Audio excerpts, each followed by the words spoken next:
One of the things that you can do to help make your project feel more finished is cut it out and glue it on a different piece of paper. Now, I went to cut out my project and I realized that I had some designs that didn't really have an edge to them. So I went ahead and grabbed a compass and I used the compass roughly in the middle of my paper to draw a circle line or an arc around the dots.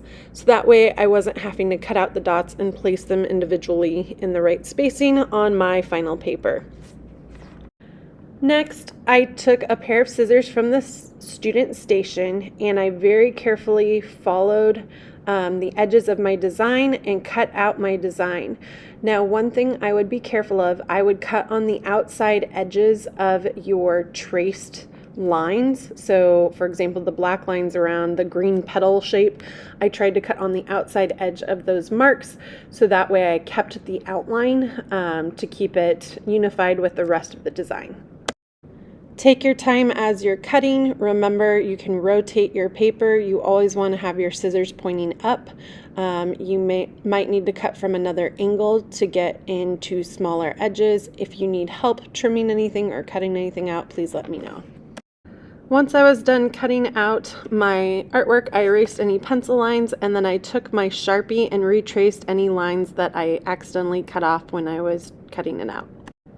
Next, you're going to take your artwork over to the paper cabinet, which is cabinet P, and you are going to hold your artwork up against the different colors and decide which one will work the best to create contrast with your design. So one of the things that I did was I pulled the colors that I already used in my design and looked at them and decided which one that I liked the best. Because my outside edges were so light, I decided not to go with the yellow. I decided to go with the navy color because I felt like it helped everything really stand out. Next, set your design onto the paper and see how much paper you want to show for a border. You're going to want to take your ruler and make a mark where you want the paper to be cut. And you're going to make a mark on the other side where the same measurement where you want the paper to be cut, and then you can take your ruler and connect those two marks. You may also ask the teacher to cut it on the paper cutter, or you can use scissors to cut it out as well. Okay, so then you're going to take and glue this onto your final paper. Okay, the glue is up in the student station in the drawer, marked glue, and then you're going to take and add a little bit of glue. Leave a little gap around the edge so that way if you have extra glue it doesn't smush out onto your paper. You might put a little bit in the middle. I would avoid glue sticks. Unfortunately, after the glue dries, a lot of times your artwork will kind of peel back off of the paper. We don't want that.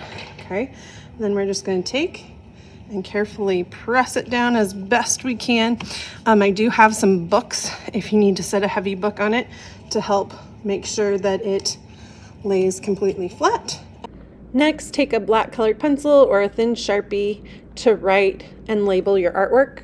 Now where I worked on a really dark paper, I'm just going to use a white colored pencil to write my first and last name and my hour onto my artwork. And there you go. It is now ready to be photographed.